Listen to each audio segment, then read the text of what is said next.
Hey guys, it's Grace, and today I'm here to talk to you about fast fashion.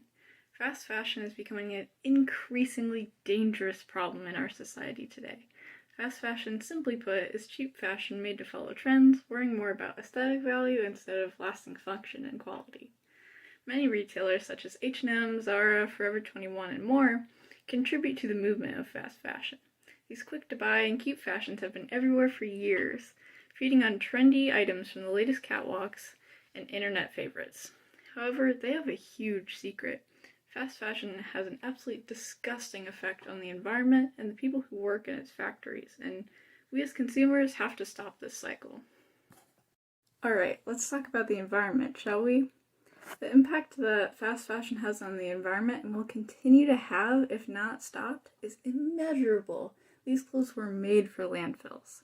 According to the Global Environmental Injustice of Fast Fashion, a letter by Christine Akenja, Eric Halsey, and Rachel Bick, the majority of these products are assembled in China and Bangladesh, while the United States consumes more clothing and textiles than any other nation in the world. Approximately 85% of the clothing Americans consume, nearly 3.8 billion pounds annually, is sent to landfills as solid waste, amounting to nearly 80 pounds per American per year. Bick et al. 80 pounds of trash per person shows just really how dirty the textile industry really is. More than half of our clothes go to the landfill, harming our precious earth. Having an aesthetic style is not as necessary to our survival as a species than clean water and clean air to breathe. This doesn't even include the environmental toll that is making these stylish clothes. To make clothing, hundreds of toxic chemicals are used, harming the wearer through their skin and the workers that made them in the first place. In an excerpt from Dana Thomas's book, Fashionopolis, titled The Real Cost of Your Blue Jeans, she states that the local water treatment plant closed years ago, leaving factories to dump dye waste directly into the East River, a tributary of the Pearl River. It turned opaque. Aquatic life could no longer survive. Greenpeace has reported that the riverbed contains high levels of lead, copper, and cadmium. Xingtang streets are dusted blue, and many garment workers have reportedly suffered from skin rashes, infertility, and lung infections. Dana Thomas visited Ho Chi Minh City, Vietnam, and was describing what her guide had told her about a place called Xingtan, China, the jeans capital of the world. Thomas. The chemicals in the fast fashion that we consume daily and the amount of trash that it produces proves how just disgusting this industry is. The effects of this industry will be felt for centuries, and all of it just because we as humans value looking stylish more than our earth, its resources, and its people. And just when you thought it couldn't get any worse, let's talk about the workers in these horrible factories. Okay, as discussed before, the workers in these awful companies suffer immensely from all the chemicals in the factories. They suffer from skin rashes, infertility, and lung infections, making their work extremely difficult as is.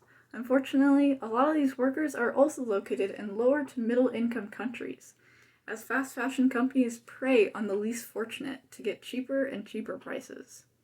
According to the study conducted by many different university students such as Anima Joy, Jeff Wang, etc., titled Fast Fashion Sustainability and the Ethical Appeal of Luxury Brands, even companies such as Zara, which once manufactured all their goods in Europe, resulting in better quality control, now outsource at least 13% of their manufacturing to China and Turkey. Joy et al. Zara, a notorious fast fashion brand, saw the opportunity to exploit these workers as they knew they could get away with paying them less and less.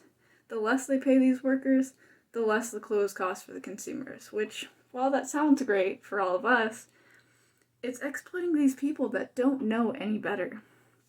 It's obvious that Zara could source these people from Europe or pay these workers a living wage, but instead their greed gets the best of them. These companies do not care about their workers or the environment one bit. If it wasn't bad enough these workers aren't getting paid enough and their environment is being ruined, their workplaces are also incredibly dangerous.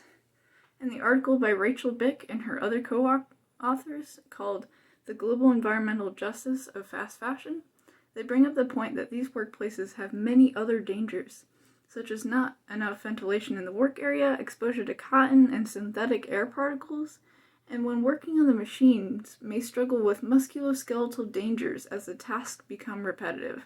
Bick et al.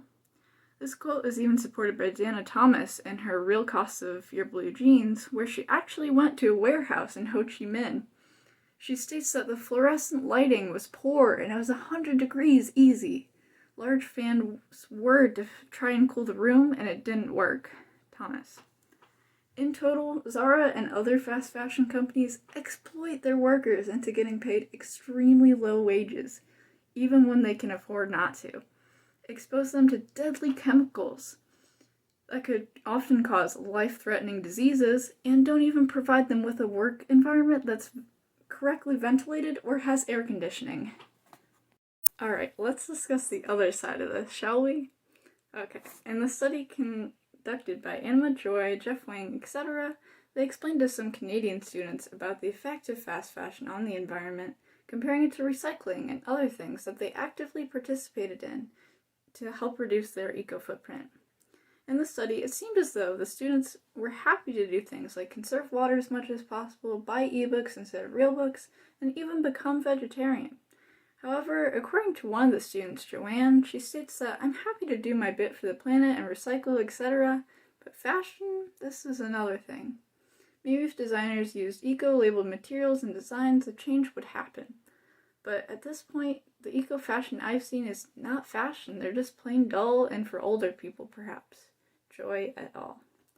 Understandably so, many teens and young adults don't like the idea of compromising their current style just to shop sustainably, as sometimes it costs more, and in some people's opinions can look frumpy. However, there isn't just one way to shop sustainably, and there are cheaper options. Because of fast fashion, thrift stores have blown up immensely and gotten way more attention than ever before. These clothes end up there for probably even less or about the same amount as they would at an unethical store. In past years, thrifting videos have absolutely blown up on places like YouTube and Instagram, showcasing many girls heading to their local Goodwill to find clothes that they can DIY or even keep as is to step up the fashion game in a sustainable way. As Rachel Bick and her co-authors say, consumers in high-income countries can do their part to promote global environmental justice by providing high-quality clothing that lasts longer, shopping at second-hand stores, repairing clothing they already own, and purchasing from retailers with transparent supply chains. Bick et al. Designers are always coming up with better eco-fashion, and even if they weren't, there's always going to be gems at the thrift store. Sustainable fashion does take time and effort, but saving the environment and being able to protest against these awful work conditions in lower to middle income countries is so worth it. Alright, it's time to sum everything up. Fast fashion is an industry that cannot be supported any longer.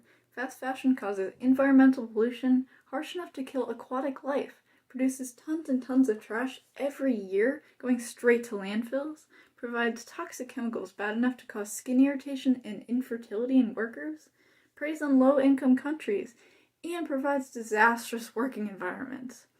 All because we want that 100 likes on Instagram that we'll forget about in a week. Fast fashion has to be eradicated, and we as consumers have the ability to change it.